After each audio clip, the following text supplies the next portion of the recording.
இந்த 4 வருஷத்துல என்ன பண்ணாங்கன்னு சொல்லுங்க.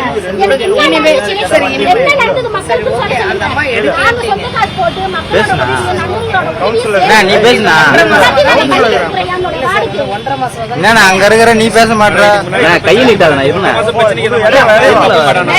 லைட் பிரச்சனை சாக்கடை பிரச்சனை மக்களுக்கு பிரச்சனை இருக்குல்ல. அன்னைக்கு உங்ககிட்ட நான் காட்டும் போது அந்த ஜனங்க எப்படி நடந்துருப்பாங்க கொஞ்சமா யோசிச்சு பாத்தீங்களா? அதே மீறி எல்லாத்தையும் நான்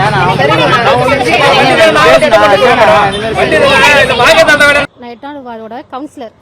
நாங்க சம்பாதிக்கிறதுக்கு இந்த பதவியை தேடி நாங்க வரல. மக்களுக்கு எல்லாத்தையும் நாங்க எங்களால முடிஞ்சதை நாங்க செய்யணும்னு இறங்கி செஞ்சுட்டு இருக்கோம். சரிங்களா? நாங்க மீட்டிங்ல மைக்க புடிச்சு பேசினா கூட அதுக்கு உண்டான ரெஸ்பான்ஸே கிடையவே கிடையாதுங்க. நாங்க பேசுறதோ மக்களுக்கு தெரிய போறது கிடையாது. மக்களுக்கு நல்லதுன்னு ஒண்ணு நடக்கணும் இல்லங்க. எதை கேட்டாலும் நாங்க செய்யலையா, நாங்க போயிலையா, ஒரு லைட் எரியறது கேட்ட நாங்க அதுக்கு வந்தோம் இதுக்கு வந்தோம். அவங்க சப்ஜெக்ட் வைக்கிறாங்களே தவிர அதுல இது வரைக்கும் எதையுமே இது வரைக்கும் செஞ்சதே கிடையாது. இன்னும் 1 வருஷம் இருக்கு. இன்னும் இந்த 1 வருஷத்துல என்ன செஞ்சிருக்காங்க? இந்த 4 வருஷத்துல நான் மனு கொடுத்துருக்கேங்க. ஜெயிச்ச உடனே எடுத்துட்டு போயிட்டு மனுவை கொடுத்தேன். இன்னிய வரைக்கும் அந்த மனுல இருக்கிறத ஒன்னாவது அவங்க செஞ்சிருக்காங்களான்னு சொல்லுங்க அவங்கள. நான் என்ன சொல்றேன், மத்த வார்டுக்கு செய்யறாங்க செய்யல, அது என்னோட பிரச்சனை கிடையாது. என்னுடைய வார்டுக்கு ஏன் செய்யலன்னு அதுக்கு உண்டான காரணத்தை சொல்லுங்க. என் மக்களை வந்து சந்திப்பாங்கல்ல, பேசுவாங்கல்ல, அப்ப மக்களை கேள்வி கேட்பாங்கல்ல, அதை வந்து இப்ப பேச சொல்லுங்க.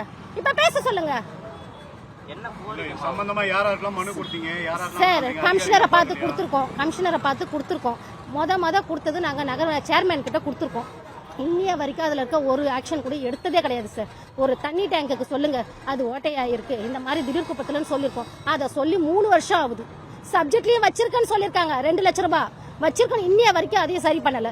என்ன, நாங்க வாணியர் ஸ்ட்ரீட்ல கம்பம் வந்து கொஞ்சம் எக்ஸ்டெண்ட் பண்ணி வைக்கணும்னு சொன்னோம். ஏன்னா குழந்தைங்களும் பொதுமக்களும் நைட்ல போறதுனால கேட்டிருந்தோம். இன்னிய வரைக்கும் அதுக்கு உண்டான பதில் வரல.